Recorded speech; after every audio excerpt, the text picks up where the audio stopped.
अस्सलाम वालेकुम, मैं हूँ Rizwan Ashraf. Chief justice of Pakistan justice Umar Ata Bandial ने जाते जाते नैब तरमीम को जिस तरीके से उड़ा के फारिग कर दिया, और उसके बाद नून लीग की टॉप लीडरशिप जिसमें नवाज शरीफ, शहबाज शरीफ, मरियम नवाज, इसहाक डार, हमजा शहबाज, सुलेमान शहबाज, सबके केसेस खुल गए हैं। साथ ही साथ जो पीपल्स पार्टी है उसमें आसिफ अली जरदारी, बिलावल भुट्टो, कायम अली शाह, मुराद अली शाह, राजा परवेज़ अशरफ, यूसुफ रज़ा गिलानी और अहम तरीन लोगों के केसेस खुल गए हैं। तो ये जाते जाते चीफ जस्टिस उमर अता बंदियाल ने बड़ा फैसला सुनाया। अब आने वाले हैं नए चीफ जस्टिस, जस्टिस काजी फाइज ईसा। 17 को उन्होंने चार्ज संभालना, 16 को रिटायर होना है उमर अता बंदियाल ने, और 17 को यानी कि मंडे वाले दिन उन्होंने चार्ज संभालना है, और 18 को उनकी जानिब से एक बहुत अहम तरीन केस सामने लगना है उनके, और वो केस है practice and procedure act bill, जो पीडीएम हुकूमत की जानिब से मंजूर किया गया। अब आप देखिए कि पीडीएम हुकूमत ने जिस चालाकी के साथ, देखिए आपने इस पूरे मामले को समझना है, पीडीएम हुकूमत की जानिब से जिस तरीके से चालाकी के साथ, मकारी के साथ साजिश करके ऐसे कवानीन और बिल पास किए गए जिसका बराह रास्त फ़ायदा पीडीएम हुकूमत या पीडीएम क़यादत या नून लीग और पीपल्स पार्टी में टॉप लीडरशिप जिसके अंदर शरीफ ख़ानदान, जरदारी ख़ानदान, इन सबको पहुँचता है। वो सारे के सारे बिल एक एक करके कुछ तो bill chief justice Umar Ata Bandial ने फारिग किए, जिसके अंदर अभी ये नैब तरमीम वाला केस भी फारिग किया, इससे पहले रिव्यू एंड जजमेंट ऑर्डर वाला केस था वो भी फारिग किया, इसके बाद नैब तरमीम अब ये फारिग की है। तो ये बड़े बड़े फैसले chief justice of Pakistan Umar Ata Bandial की जानिब से किया गया। अब प्रैक्टिस एंड प्रोसीजर बिल जो एक्ट है वो भी पास किया गया, और वो केस अब लगने जा रहा है चीफ जस्टिस नए बनने वाले काजी फाइज ईसा के सामने। इसका केस का एक तो अदालत के अंदर, सुप्रीम कोर्ट के अंदर बेंच की तश्कील 184, इस हवाले से उसकी तश्कील कैसे होनी है, असकुत नोटिस कैसे लेना है, इस हवाले से ये पूरी एक बिल है, इसके अंदर तरमीम की गई है। तो ये बिल अब जस्टिस काजी फाइज ईसा ने बतौर चीफ जस्टिस पहला केस, और इसके लिए इम्कान है कि एक लार्जर बेंच बनेगा और पहले दिन ही आके ये जस्टिस काजी फाइज ईसा ये ऐलान कर सकते हैं। दूसरा ये कि नवाज शरीफ की वापसी किस तरह से कैंसिल हो सकती है, और सोशल मीडिया के ऊपर तो इस बारे में बाकायदा तौर पर बात हो रही है, इसके बारे में खबर भी चलाई जा रही है, और एक स्क्रीनशॉट शेयर किया जा रहा है जिसमें ये है कि नवाज शरीफ की जो वापसी है लंदन से लाहौर या इस्लामाबाद या किसी भी शहर में, वो कैंसिल हो गई है। लेकिन राना सनाउल्लाह ने प्रेस कॉन्फ्रेंस की है। राना सनाउल्लाह ने सुप्रीम कोर्ट के फैसले के बाद, नैब तरमीम फारिग होने के बाद प्रेस कॉन्फ्रेंस की और कहा कि नवाज शरीफ की वापसी बिल्कुल तय है,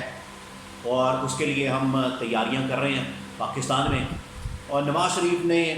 आके यहाँ पर कानून के सामने सरेंडर करना है। अब ये जो बात है ये बड़ी अहम है, इसको आपने समझना है कि नवाज शरीफ पाकिस्तान में आकर कानून के सामने सरेंडर करेंगे। इसका मतलब ये कि एक तो उनके ऊपर कन्विक्शन है, उस कन्विक्शन के मुताबिक वो जेल जाएंगे। दूसरा ये कि अपने तमाम केसेस और अब जो इंक्वायरियाँ, तहकीकात और जो एनआरओ लिया था उसके बाद जो नैब के केसेस वो सारे खुल गए हैं, उनका उनको सामना करना पड़ेगा तमाम केसेस का। और तीसरी बात ये कि उनके ऊपर डिस्क्वालिफिकेशन और कन्विक्शन वगैरह उसको रिवर्स करने के लिए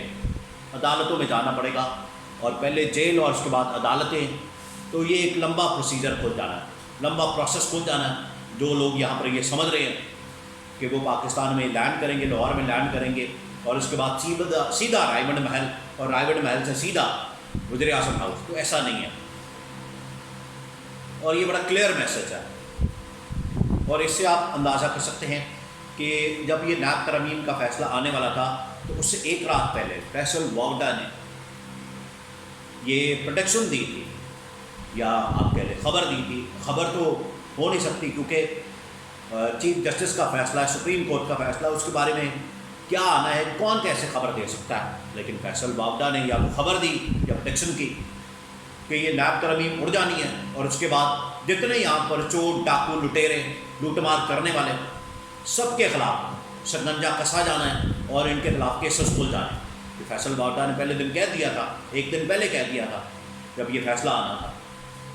یعنی کہ کل رات کو. تو اس کا مطلب ہے کہ پیپلز پارٹی کے خلاف بھی کریک ڈاؤن اور آپریشن ہونے جا رہا ہے، اور اسی طرح سے نون لیگ کے خلاف بھی آپریشن اور کریک ڈاؤن ہونے جا رہا ہے. جو یہ کہہ رہے تھے کہ عمران خان کو جیل میں ڈال کے، عمران خان کو سلاخوں کے پیچھے ڈال کے، ڈسکوالیفائی کر کے ہم نے بڑا کوئی کشمیر فتح کر لیا اور کیٹو کا پہاڑ فتح کر لیا. اب ان کو پتہ چلنا، اب ان کو لگنا پتہ کہ انہوں نے پی ڈی ایم حکومت 17 مہینے میں جو کچھ کیا ہے، جو عوام کو جس تکلیف اور درد اور مصیبت اور عذاب سے گزرنا پڑا ہے، اب ان کو یہ ساری تکلیفیں اور عذاب اور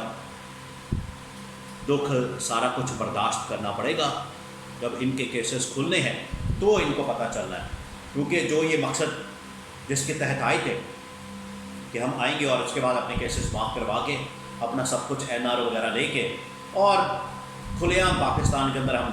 دندناتے ہوئے گلیاں ہو جان سنیاں تو مرزا یار پھرے سیدھا جائیں گے وزیر اعظم ہاؤس اور اقتدار کے ایوانوں میں. لیکن اقتدار کے ایوانوں میں اب اس بار اس مرتبہ جانا اتنا آسان رستہ نہیں ہے. اب بڑی مشکلات کا آپ کو سامنا کرنا پڑے گا، حساب کتاب دینا پڑے گا. آپ کا پہلے احتساب ہوگا، اور وہی نعرہ جو عمران خان لگاتے ہیں. دیکھیں جنرل عاصم منیر